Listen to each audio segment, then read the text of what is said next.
If you go to a beach this summer, you might end up sunbathing in disputed territory. That's partly because of climate change, and partly because of a legal principle from the Roman Empire. Most beaches have a natural defense against rising seas. The sandy area simply moves landward. But when property owners install seawalls or other barriers to protect beachfront homes and other buildings, the beach has nowhere to go, so it vanishes underwater. Geologists call it coastal squeeze. It's not a new problem, but it's been accelerating recently as climate change causes sea levels to rise. And that's prompting urgent questions about how coastal landscapes should be managed. Richard K. Norton, a professor in the Urban and Regional Planning program at the University of Michigan, described the situation with a question. Are you going to save the beach house, or do you want to save the beach? He said at a recent conference in New York City organized by Columbia University, because you cannot save them both. At issue is a legal concept from the 6th century AD, when Emperor Justinian ordered the codification of Roman laws. The resulting code declared that features of nature like the air, running water, the sea, and the shores of the sea must be held in trust for the use of the public. That idea passed into English common law, and then to the United States. Today, most states define the beach below the high tide line as public trust property, meaning members of the public have free access. As a result, environmentalists, regulators, surfers, and others say that landowners must not install seawalls or other coastal armor that will inevitably doom public beaches to disappear. On the other hand, owners of beachfront houses, hotels, and other properties argue that if rules against coastal armor cause their private property to vanish beneath the waves, then they must be compensated for their losses. The result is an impasse playing out from Hawaii to South Carolina. When it comes to beaches, there tends to be a lot of agreement that people would like to preserve these properties, said Jeremy Talcott, an attorney at the Pacific Legal Foundation, which has represented property owners in disputes over armor. But there is a much lower desire to actually pay for it. The dynamics of coastal geology are complex, but there's little doubt that armor causes what's known as passive erosion, which occurs when rising waters meet an unmoving barrier. It is also clear that when one portion of beach is armored, water can find its way around the barriers to chew at the beach next door.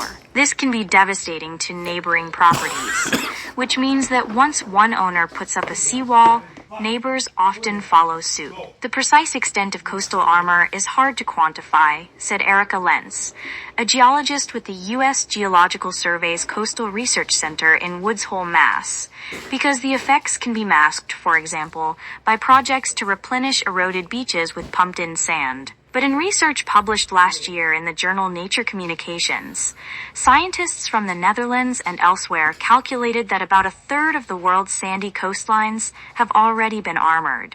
Most are likely to face severe beach loss by 2100, the authors said.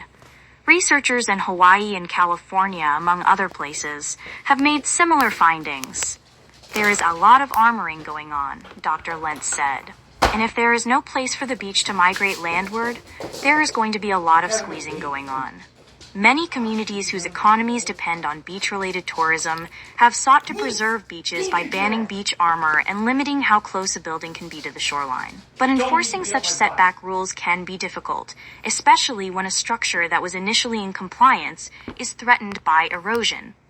The rules sometimes fall to legal challenges from property owners. In Justinian's time, global sea levels had been generally stable for at least 2,000 years. They remained that way until the 20th century, when humans started changing the planet's climate. Today, most coastal geologists predict at least 3 feet of sea level rise in this century. Many consider that estimate optimistic. Though rules vary, most U.S. states follow the principle that land below the high tide line is public property. In Rhode Island, for example, members of the public may walk, fish, gather seaweed, and leave the shore to swim in the sea on these beaches. These rights are set out in the state constitution.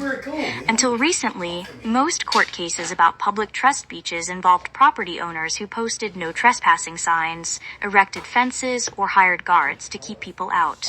Now, the very existence of these beaches is often the issue. One such case in Columbia, South Carolina, involves setback rules first adopted in 1988. This spring, in South Carolina Administrative Law Court, Rahm and Renee Reddy challenged the State Department of Environmental Services, which had fined them $289,000 for building what officials called an unpermitted seawall at their house on Isle of Palms. In a social media post, Mr. Reddy said allowing the state to prevail would lead to, quote, the greatest confiscation of private property in South Carolina history. This isn't a fight we started, he wrote, but it is one we intend to finish. A decision by Judge Ralph K. Anderson III is pending.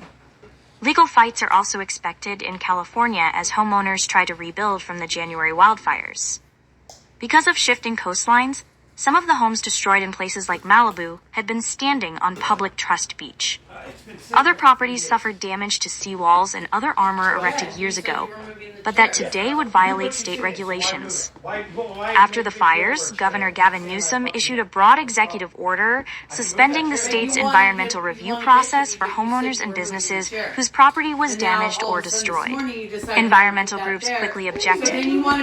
State trustees have a continuing duty to protect public trust resources, even under new circumstances, said Staley Prom, a lawyer with the Sir Frieder Foundation, an environmental group based in San Clemente, Calif, that regularly initiates or intervenes in litigation on coastal issues.